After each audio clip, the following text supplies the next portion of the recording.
In this video, we'll be taking a look at 3 college football games happening on December 30th, 2022, and providing you with free team picks and total picks for each one of those games. So 2 picks for each game, 6 picks in total. Welcome back to Cash Out Sports. Let's dive right into it. Oh, and don't forget to subscribe and to click the bell icon to get notified as soon as these videos get released, so that you have more time to plan out your bets as we provide these videos on a daily basis. I can guarantee that you'll have all the important information that you'll need on these 3 college football games after fully watching this video.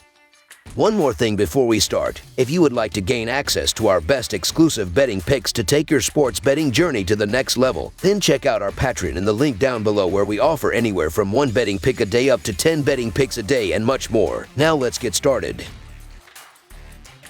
Maryland versus NC State. In the Duke's Mayo Bowl, the Maryland Terrapins will be taking on the number 25 NC State Wolfpack on Friday at Bank of America Stadium. The Wolfpack finished the season in 5th place in the Atlantic Coast Conference Atlantic Division and lost their last 2 of 3 games in the regular season. The Terrapins secured 4th place in the Big Ten East, but they still lost their last 3 of 4 contests. At the end of the year, the Terrapins are 1-4 against the spread in their last 5 games in December and 2-5 against the spread in their last 7 games overall. The Wolfpack are 8-3-1 against the spread in their last 12 bowl games and 2-7 against the spread in their last 9 games overall. The under is 9-4 in Terrapins' last 13 games on grass. The over is 5-2 in Wolfpack last 7 games on grass. The home team is 4-1 against the spread in their last 5 meetings. This game is going to come down to the defense of NC State against the offense of Maryland. Tagovailoa has looked good overall this season, but at times he has struggled this season, and he's going to struggle against the NC State defense. This is pretty much a home game for the NC State Wolfpack, with it taking place in Charlotte. Also, let's not act like the Maryland Terrapins didn't feast on bad competition this season, as SMU is the only team they beat that had a winning record.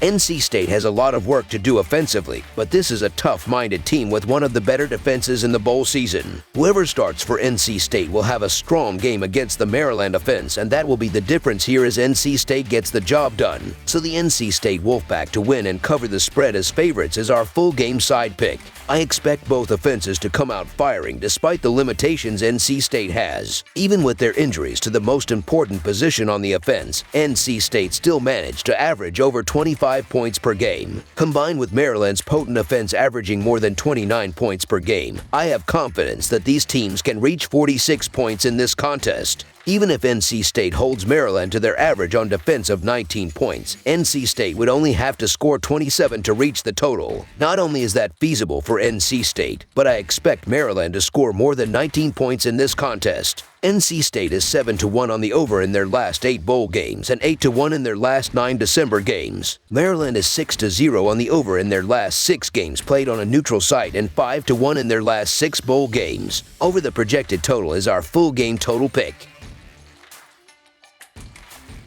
Pittsburgh versus UCLA. The Pittsburgh Panthers and the UCLA Bruins meet Friday, December 30th in college football action from the Sun Bowl. Pittsburgh managed an 8-4 run this season. The Panthers are coming off a blowout win over Miami. As for UCLA, they're currently 9-3 overall and beat California in their last outing. Pittsburgh is 2-6 against the spread in their last 8 neutral site games and 1-5 against the spread in their last 6 bowl games. The over is 8-2 in Pittsburgh's last 10 games. UCLA is 4-0 against the spread in their last 4 games on turf and 2-5 against the spread in their last 7 neutral site games. The over is 12-5 in UCLA's last 17 games. The UCLA Bruins enter this matchup with nearly all of their key players on both offense and defense, while the Panthers will be missing a few key players on offense and defense. With Pittsburgh having to rely on an inexperienced quarterback, the Bruins defense will expose his inexperience, forcing downs quickly and forcing turnovers. They will also be without their starting running back, leaving a gap in their passing and rushing offenses. This will take some pressure off the Bruins defense as they deal with a younger Panthers offense. Pittsburgh comes into this game missing a lot of players that have decided to opt out, while UCLA should be very close to full strength. UCLA's defense was not good this season, but I don't see how Pittsburgh will be able to do much on offense with what they are missing. With Thompson Robinson returning under center for the Bruins and the Panthers' defense missing their top tacklers and sackers, UCLA has a huge advantage. So the UCLA Bruins to win and cover the spread as favorites is our full game side pick.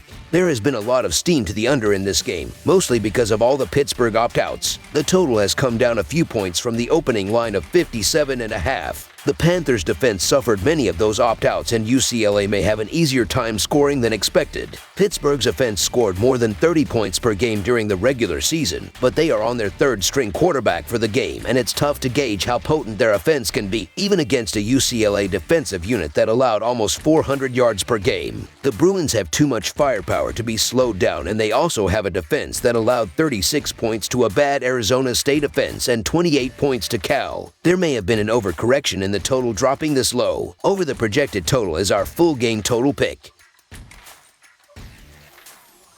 South Carolina versus Notre Dame. The Notre Dame Fighting Irish and the South Carolina Gamecocks will face off in the Tax Slayer Gator Bowl this Friday from TIAA Field on ESPN. South Carolina and Notre Dame haven't met since 1984, but the Irish do hold a 3-1 all-time series lead. Notre Dame is 5-2 against the spread in their last 7 games following an against the spread loss, and 2-5 against the spread in their last 7 games in December, while the over is 6-0 in their last 6 games overall. South Carolina is 5-1 against the spread in their last 6 bowl games and 7-2 against the spread in their last 9 neutral site games, while the over is 4-1 in their last 5 non-conference games. Notre Dame and South Carolina meet in the Gator Bowl in what is expected to be one of the more entertaining postseason games. Both teams score over 30 points per game, and both teams ended their regular seasons with big wins on their schedule. There haven't been many significant opt-outs in this game other than Notre Dame quarterback Drew Pine, who entered the transfer portal. On the flip side, Spencer Rattler will be under center for the Gamecocks, who have put up 94 points on offense over their last 2 games. It probably won't matter who is at quarterback for the Irish. When they upset Clemson, Pine threw for just 85 yards as Notre Dame rushed for 263 yards in that game. Notre Dame's bread is buttered in the ground game. That's bad news for the Gamecocks, who allow more than 190 rushing yards per game. Defensively, the strength for the Fighting Irish is their pass defense, which is top 25 in that nation, allowing just 190 passing yards per game. That could spell trouble for Rattler and company. I still think South Carolina can put up points though. Clemson fans will want to look away from this one for sure, as 2 schools who have caused a lot of pain this fall will face off. South Carolina is in a great spot to close out one of the more improbable seasons in school history on a strong note due to an advantage at the quarterback position. I'm sure Notre Dame will game plan towards Butcher's needs, but South Carolina will have a motivated Spencer Rattler looking to cement and close out a brief career in Columbia. If Rattler continues his hot play of late, 798 yards passing and 8 touchdowns in his last 2 games, he can carry the Gamecocks to the mini upset. There is a sharp discrepancy with just 55% of the tickets on the Gamecocks, but 80% of the money is with them. So the South Carolina Gamecocks to cover the spread as underdogs is our full game side pick.